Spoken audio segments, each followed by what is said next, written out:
समस्त मिथिलावासी के प्रणाम करै छी। हम एकटा छोट छिन पाबनि के गीत लऽ कऽ एलहुँ हेँ। आशा करै छी जे सब गोटा के नीक लागत।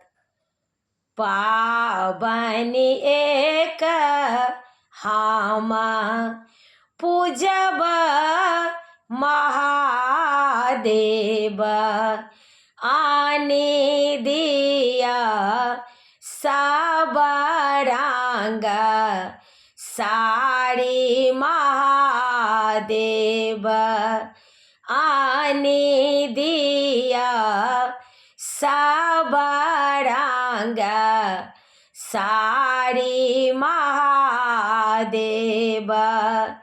हमारो जंगल में गौरी मरबड़ियों ने बसई, कारू गाये नैहर निसतार हे गौरी, कारू गाये नैहर निसतार हे गौरी। पाबनि एक हम पूजब महादेव, आनि दिया सब रंग लहठी महादेव, आनि दिया सब रंग चूड़ी महादेव। हमारो जंगल में गौरी लहेरियों ने बसई, कारू गाये नैहर निसतार हे गौरी। पाबनि एक हम पूजब महादेव, आनि दिया फूल बेलपत्र महादेव, आनि दिया फूल बेलपत्र महादेव। हमारो जंगल में गौरी मलिबो ने बसई, कारू गाये नैहर निसतार हे गौरी। पाबनि एक हम पूजब महादेव,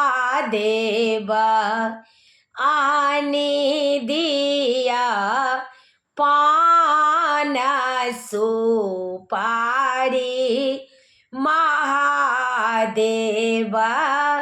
आनि दिया पान सुपारी महादेव।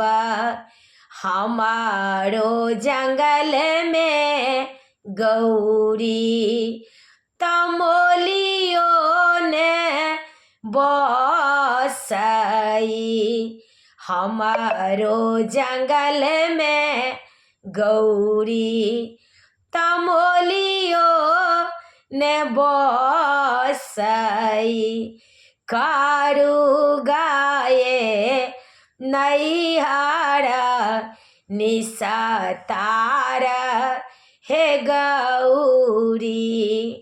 पाबनि एक हम पूजब महादेव, आनि दी सबरंगा मधुरा महादेव आनी दिया सबरंगा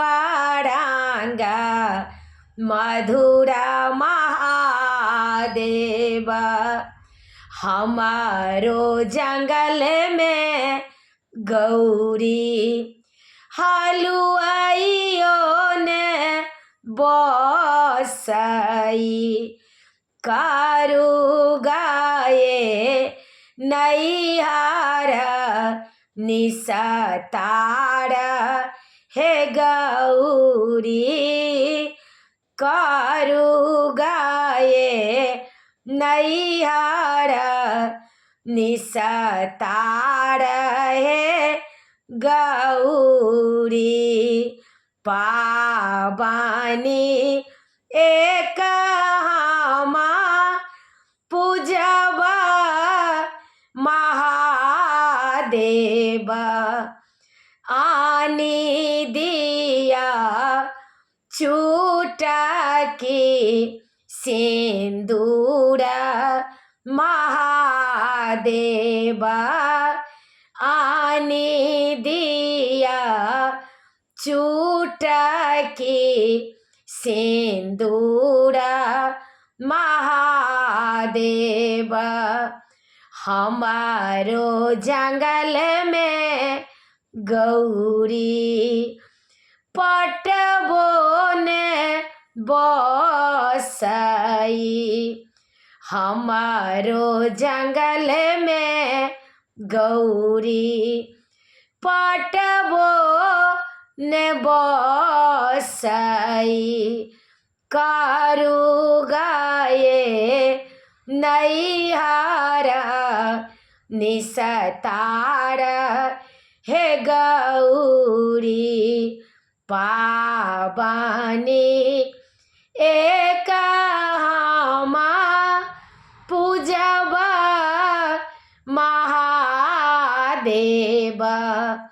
आने दिया धूप